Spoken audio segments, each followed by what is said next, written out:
For Easter Sunday, I've chosen this very special painting by Titian, Noli Tangere. We know from the Bible that Mary Magdalene has been grieving all night over Christ's death, and as dawn breaks, she sees a figure in the garden that she takes to be a gardener.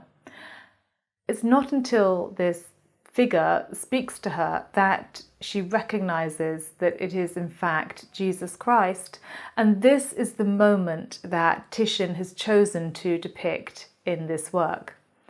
Mary Magdalene recognizes Jesus, drops to her knees and puts out her hand as though to touch him, at which point Jesus just pulls away from her slightly and says, "No, don't touch me." Noli tangere. It seems odd at first that he tells her not to touch him. After all, St. Thomas puts his finger into Christ's wound. But I think what he's saying here is more, you don't need to touch me. I am no longer a physical presence. I will now be with you all the time, but just not in the way that I was before. And then he tells Mary to go and spread the word. So one of the most exquisite things about this work is the body language between Jesus and Mary Magdalene. Jesus, at the same time as pulling away from her, just with his bottom half, is leaning towards her. He's almost leaning over her. It's quite a protective gesture. And then his shroud is now tied around his neck, almost like a cape.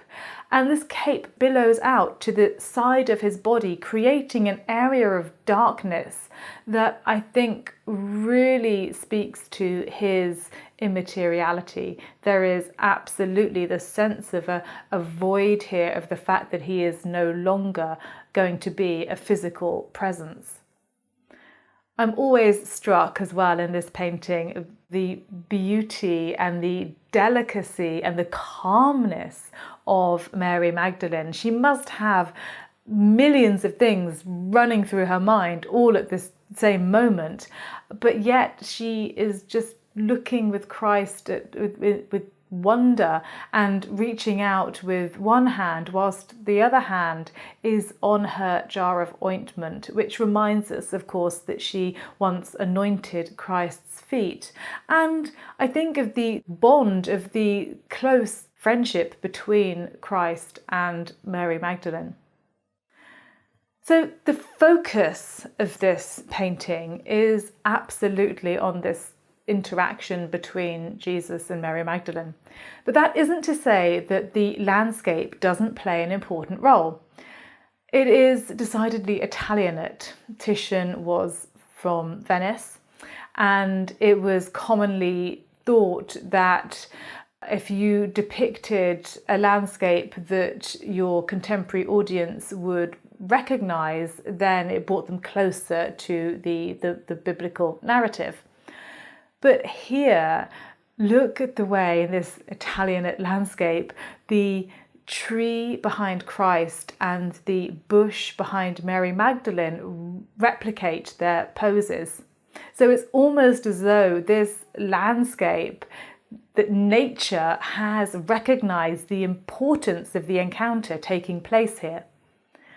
Perhaps not so the people that are probably still slumbering in this little town to the rear of the painting. Dawn is only just breaking, so I imagine that there are still plenty of people still in bed, as yet unaware of the miracle that has just taken place right on their doorstep. Maybe there's one person that has noticed what's going on. There's an early riser out walking his dog. Who knows whether he has cottoned on to this extraordinary miracle unfolding in front of him. On the other side of the work is a flock of sheep, and nothing is included that isn't necessary certainly in Titian's work. So certainly these sheep just remind us that even in the face of a miracle, everyday life still carries on. But also perhaps it is a reminder of Christ as the sacrificial lamb. More pertinently, perhaps here, it's an evocation of Christ as the Good Shepherd. And if we think of Christ as the Good Shepherd, is it a stretch to think of Mary Magdalene, who is on her knees with this billowing white material of her clothing? Is it a stretch to equate her with one of the sheep in Christ's flock? I don't think so. So this is quite a modestly sized work, but it has a lot going on. However, mostly it is about this fantastic interaction between Christ and Mary Magdalene, and that makes it, I think, one of the most powerful works about the resurrection. This is such a beautiful painting to arrive at for this Easter Sunday. There's a vibrancy about its colour. There's an energy about the characters that Titian has used. There's new life. There's risen life. What we encounter in what appears to be the garden of the empty tomb is the woman who has come to anoint what she thinks is the dead and lifeless body of the one who has loved her, forgiven her, healed her, made her feel whole, given her back her name, given her back her life. And she has come before anybody else is about, just to do what love demands, to care, to tend, and to look after.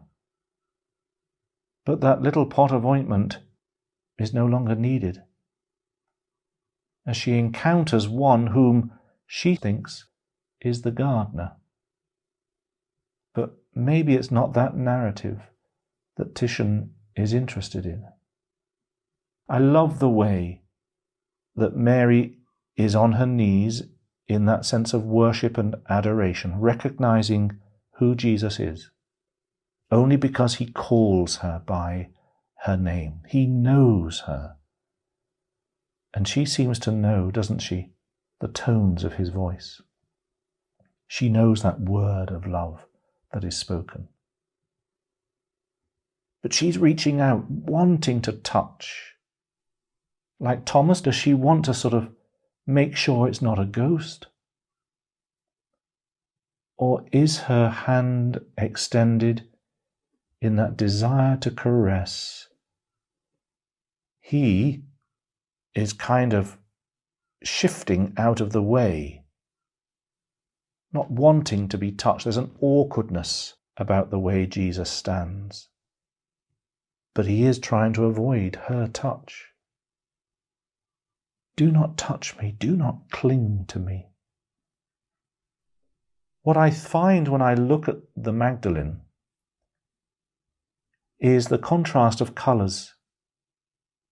It's almost as if she's emerging out of her red. That brilliant whiteness, that dazzlingly bright undergarment speaks of the new life that is emerging out of that blood, out of that death on the cross.